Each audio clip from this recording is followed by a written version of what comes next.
Welcome to lesson 359. Yes, 359. You can almost forget all about doing your daily lesson this time of year. The hustling and the bustling getting pretty intense. But yes, here we are near the end of the year of our lessons. And it's actually a very, I don't want to say critical, but yeah, kind of real important time for you to not forget about A Course in Miracles and your forgiveness practice. So let's dive in. 359. God's answer is some form of peace. All pain is healed, all misery replaced with joy. All prison doors are opened, and all sin is understood as merely a mistake. All right, so Father, today we will forgive your world and let creation be your own.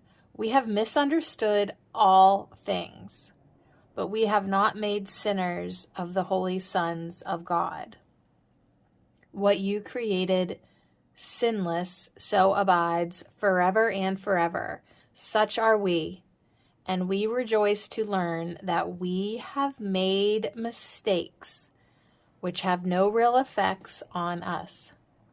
Sin is impossible, and on this fact, forgiveness rests upon a certain base more solid than the shadow world we see. Help us forgive, for we would be redeemed. Help us forgive, for we would be at peace. Wow, for a tiny little paragraph, that packed a lot. Whoa. All right, so I think the part that stuck out to me the most, we rejoice to learn that we have made mistakes which have no real effects on us. Sin is impossible. So based on this, we can count on forgiveness of reminding of us of our sinlessness. But there is no such thing as sin. They're merely errors that need corrected, and errors are just mistakes which have no real effects on us, on our true us.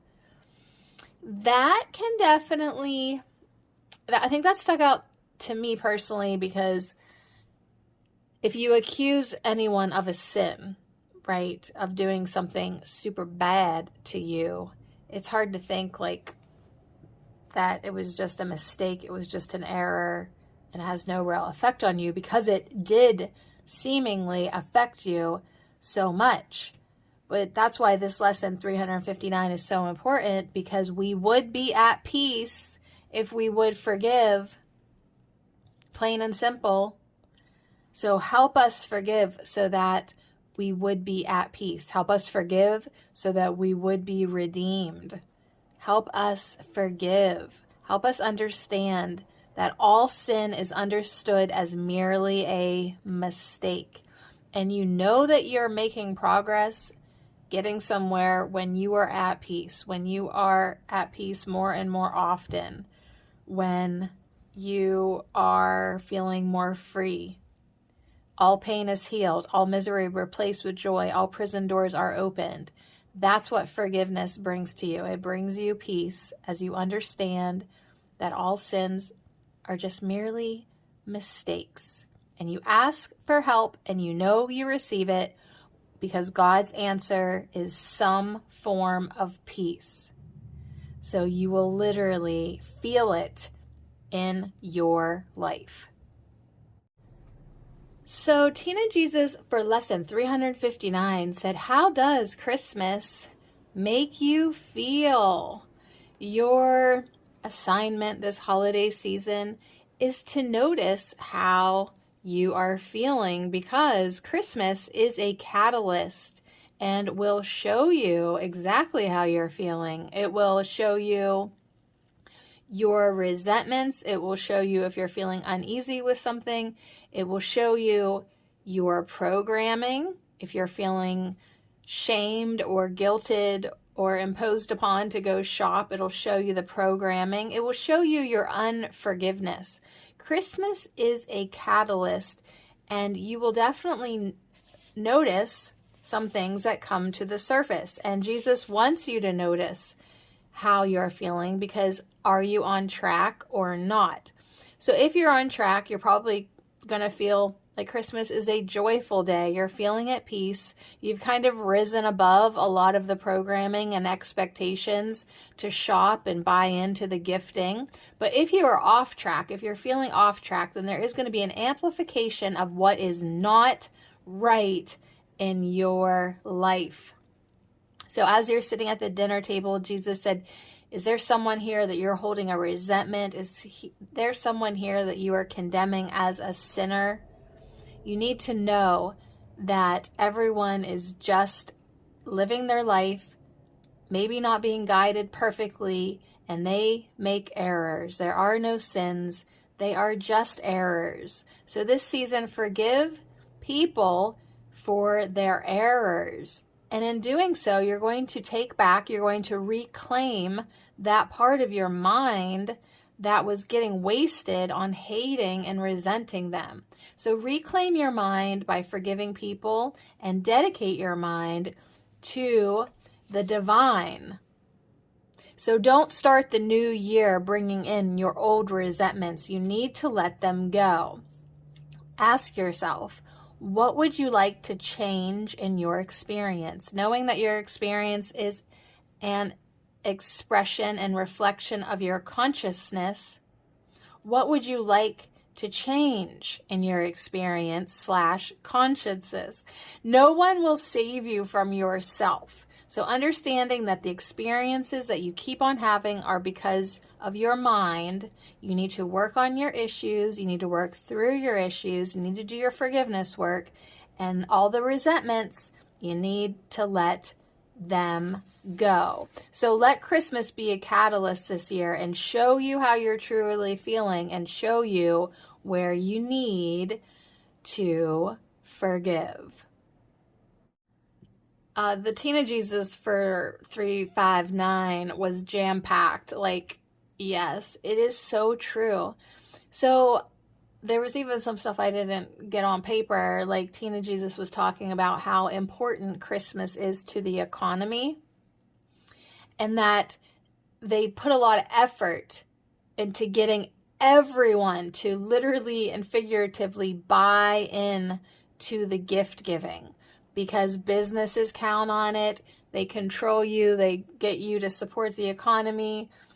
I mean, I went into Walmart today because I had to for work. And yeah, everyone's playing this game the days before Christmas here. Like, they are filling up their carts. They're looking for gifts. You can just like see like, oh, I got to get this person, that person, this person. Like, it is a deeply, deeply, deeply, deeply ingrained program that is almost impossible to break. Because I mean, I keep on pulling back. I keep on spending less. But yes, I totally still do the Christmas thing, you know? I do. Not as much as I did, but I do. And I try to do it from a joyful place, you know, but I do try to say no when it's really not feeling like something I want to do. So, I don't know. The other thing that was huge was, you know, obviously forgiving people for their errors. And I don't know, I just get a little bit stuck on that one, because if someone has really wronged you or really lied about you or really turned your children against you, done these unthinkable things to you, that's a huge forgiveness hurdle. But you just have to say to yourself, how much of your mind has been consumed with this resentment, with this unforgiveness, with this confusion, right? How much of your mind could you reclaim by forgiving them, because forgiveness is letting it go, and reclaiming your mind and dedicating it to the divine in the new year, in the right now, right? Like, do not waste another holiday in misery. Dedicate your mind to the divine. Dedicate your mind to being happy, to being love, to being joyful. Yeah, it comes back to that. Would you rather be happy or would you rather be right? Would you rather be right or would you rather be happy? Do you want to keep on being miserable? Do you want to keep on suffering? Or, as bad as it, whatever happened to you, do you just want to let it go so it gets out of your mind and you can reclaim your mind and your energy? So yeah, it's a lot. It's a lot right this time of year. And things are amplified, especially if it's not good, or if, like Jesus said, like you're thinking to yourself, wait a second, I freaking hated doing this stuff last year and here I am doing it again. Like, why do I have to do this? Like, if you have any of those moments, like, you really should feel into it and see what's going on and see if there's some forgiveness work to do, and then clarify to yourself, to the universe, to God, to your mind, what would you like to be having in your experience? Because now is a great time to instill change. That's what I just love about the new year vibe. It's always a great time to change your experience, which is to change your consciousness. So if you want your experience to change, then you have to change your mind. So this year, definitely ask yourself, how does Christmas make you feel? What would you like to change? God, help me forgive, right? Help me forgive people for their errors. And God's answer is going to arrive in some form of peace, a lightening, a relief, a letting go, a breathing easierness to you. So all pain is healed. Ask to have your fear-based thoughts healed. Ask to have your illusions healed. All pain is healed. All misery replaced with joy. So if you're like being like, I don't know, I really worked through most of my stuff. I'm feeling joyful. I'm feeling peaceful. I'm just kind of going through it. I get it that people are kind of misdirected. I'm not holding it against them. I've pretty much forgiven everyone for everything.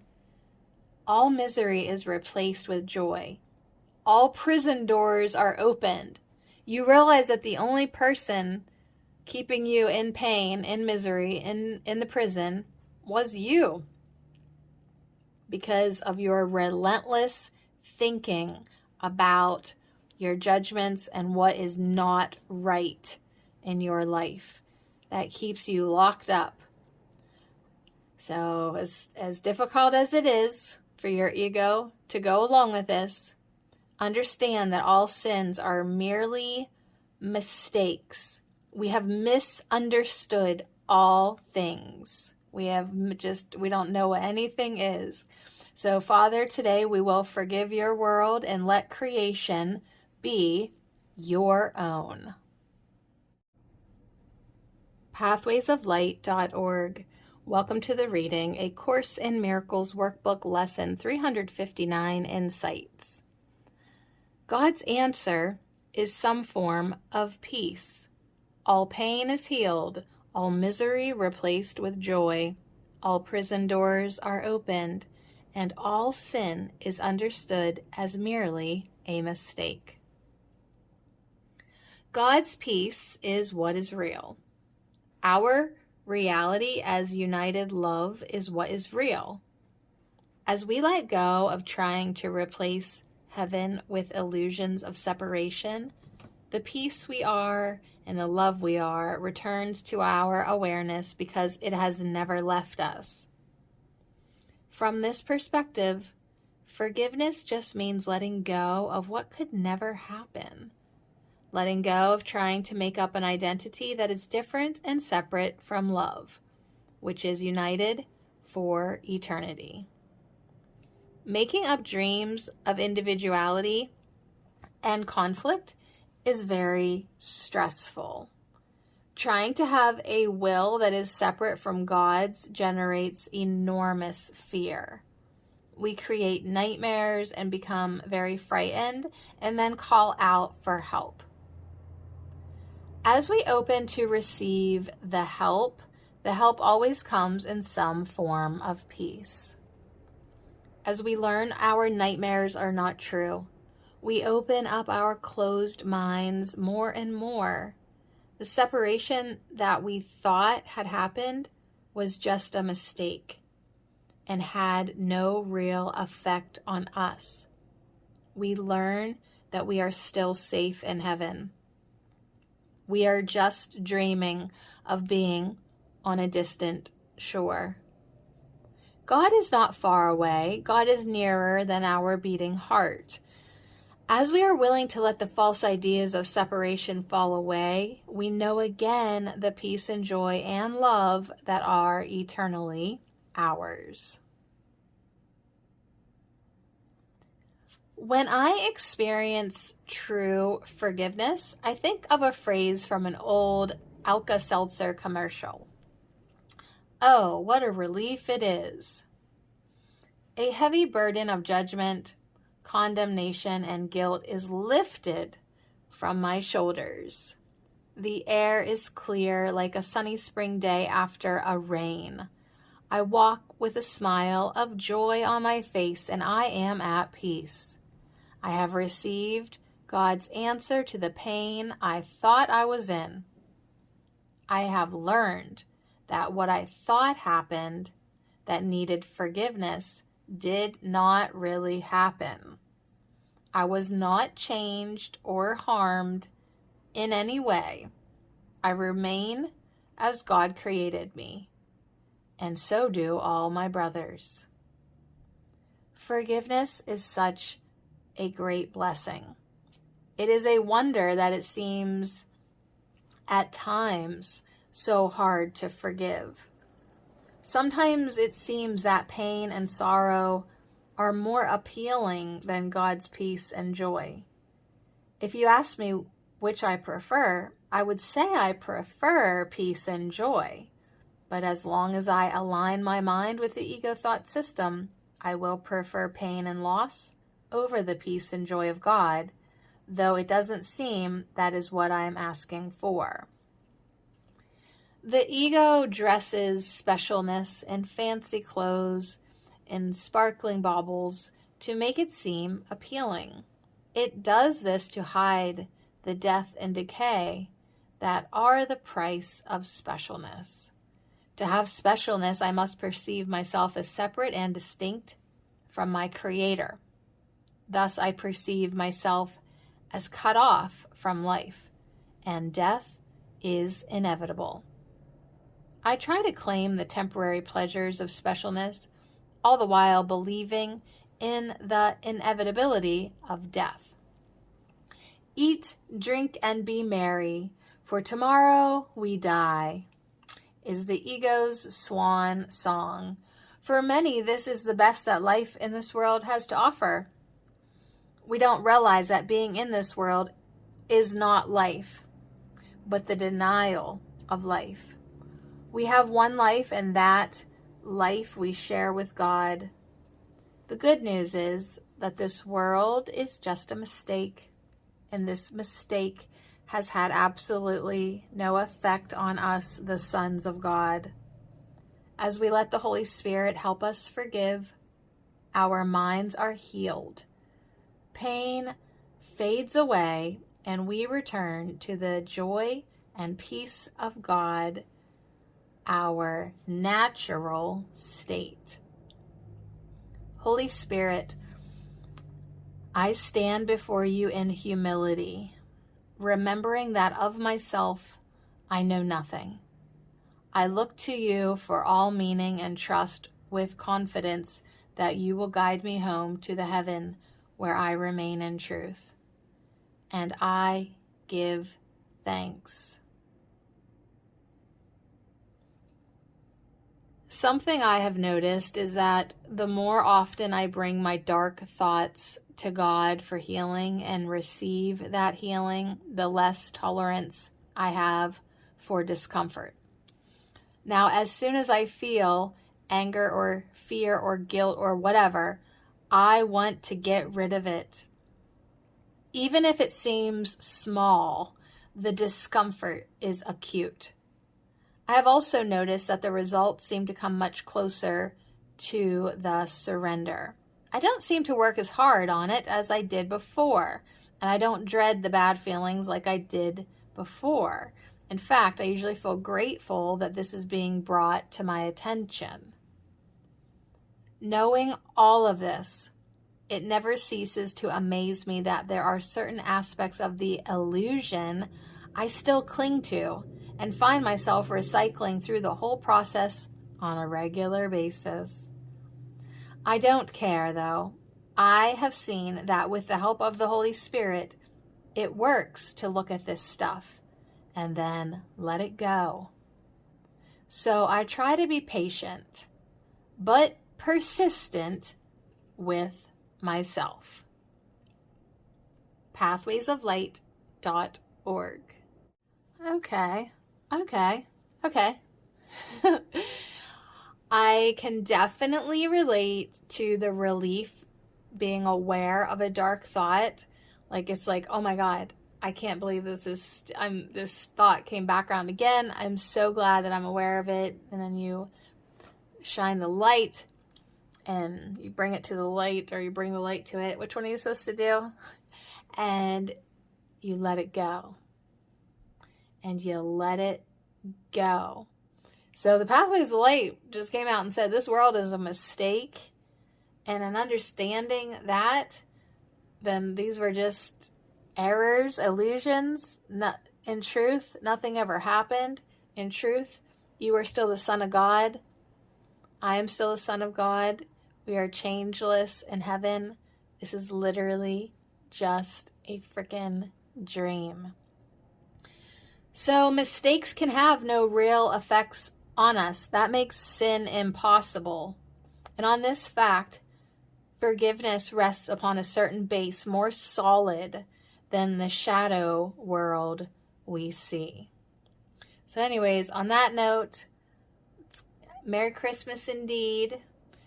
And ask for help this holiday season if you need it. Ask for help in forgiving.